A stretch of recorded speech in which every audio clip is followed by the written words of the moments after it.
Saya akan menjelaskan tentang gelombang elektromagnet. Sebelum itu, kita harus mengenal terlebih dahulu hipotesis Maxwell. Beliau adalah orang pertama yang mengemukakan prinsip induksi dengan mengkaji 3 aturan dasar kelistrikan dan kemagnetan. Beliau mengemukakan karyanya yang berjudul A Dynamic Theory of the Electromagnetic Field, suatu karya yang mempersatukan hukum-hukum kelistrikan dan kemagnetan menjadi teori yang revolusioner. Karya itu mempostulatkan arus pergeseran dan adanya gelombang elektromagnetik yang merambat sama cepatnya dengan cahaya. Dalam teori elektromagnetik terdapat 4 persamaan utama yang dikenal sebagai persamaan-persamaan Maxwell. Yang pertama disebut juga hukum Gauss yang menjelaskan hubungan antara distribusi matan listrik dengan intensitas listrik yang ditimbulkannya. Yang kedua yaitu hukum Ampere yang menjelaskan arus menimbulkan medan magnet di sekitarnya. Persamaan-persamaan di atas telah terbukti menjadi dasar kerja bagi berbagai teknologi di sekitar kita. Persamaan-persamaan itu menuntun pengembangan berbagai teknologi seperti sistem telekomunikasi, pemancar radio dan televisi, sistem antena, radar pada teknologi penerbangan, sinar X, dan internet.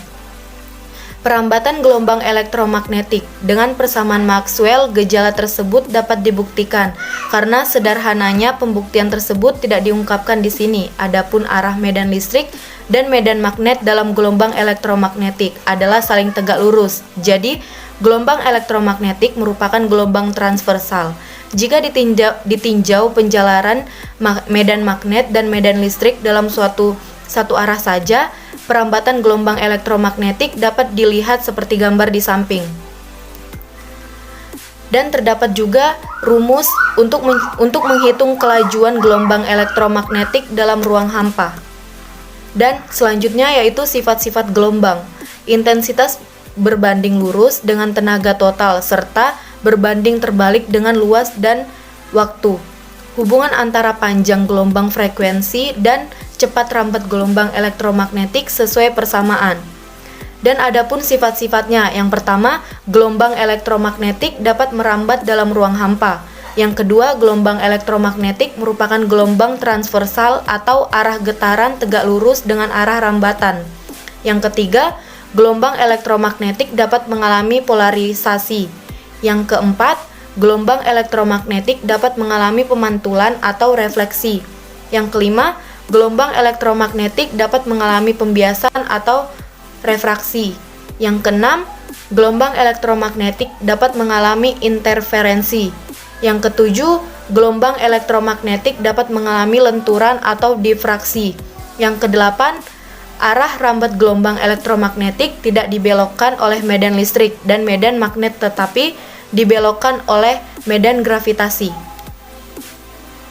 Adapun spektrum gelombang elektromagnetik, yang pertama, gelombang radio. Gelombang radio memiliki daerah frekuensi antara 10 sampai 107 Hz. Gelombang ini digunakan sebagai carrier dalam teknologi komunikasi. Gelombang ini memiliki sifat mudah dipantulkan oleh lapisan ionosfer bumi sehingga dapat mencapai tempat-tempat di bumi yang jaraknya sangat jauh dari pancaran radio. Ada beberapa cara informasi yang berupa suara dibawa oleh gelombang ini. Antara lain adalah perubahan amplitudo, sering disebut modulasi amplitudo, dengan perubahan frekuensi disebut modulasi frekuensi. Yang kedua ada gelombang televisi. Gelombang televisi memiliki frekuensi sedikit lebih tinggi daripada gelombang radio, yaitu pada interval 44 MHz sampai 216 MHz, tetapi ada pula yang beroperasi pada interval 470 MHz sampai 890 MHz. Gelombang ini disebut ultra high frequency, disingkat UHV. Gelombang televisi merambat lurus dan tidak dapat dipantulkan oleh lapisan-lapisan atmosfer. Yang ketiga ada gelombang mikro. Gelombang mikro memiliki panjang gelombang dalam orde 1 GHz sampai 30 GHz. Selanjutnya ada gelombang radio detection and ranging.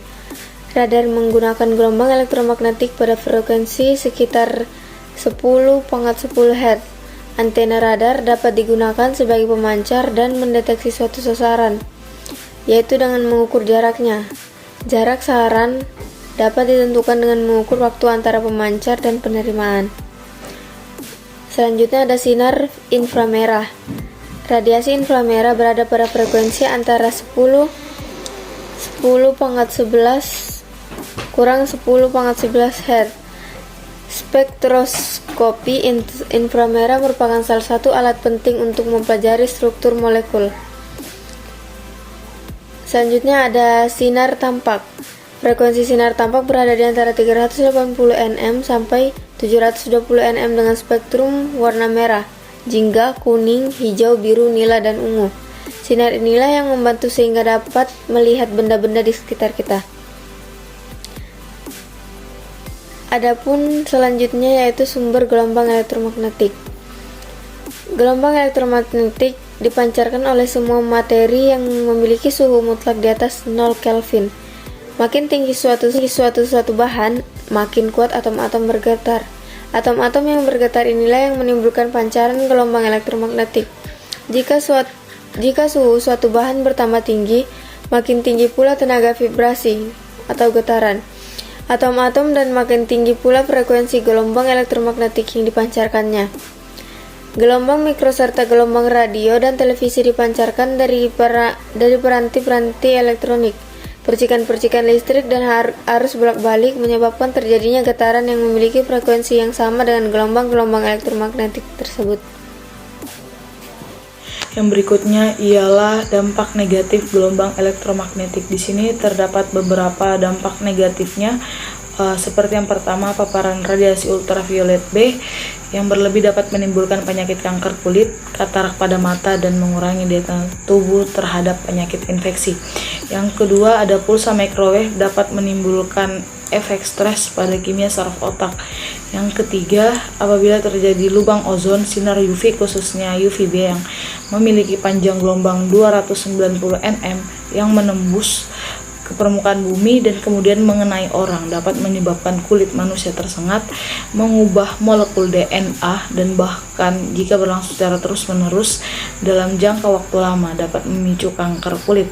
Yang keempat, ada radiasi HP dapat mengacaukan gelombang otak, menyebabkan sakit kepala, kelelahan, dan hilang ingatan. Yang kelima, beberapa efek negatif yang dapat muncul sebagai akibat radiasi HP antara lain kerusakan sel saraf, menurunnya atau bahkan hilangnya konsentrasi, merusak sistem kekebalan tubuh, meningkatkan tekanan darah, dan bahkan perubahan aktivitas pada otak. Yang keenam, sebagian besar garis wajah dan kerut atau keriput disebabkan oleh pemaparan berlebih terhadap sinar UV. Yang ketujuh, dampak negatif Wi-Fi sehubungan dengan radiasi elektromagnetik, nyeri di bagian kepala, telinga, tenggorokan, dan beberapa bagian lain yang jika berada dekat dengan peralatan elektronik atau menara pemancar tubuh.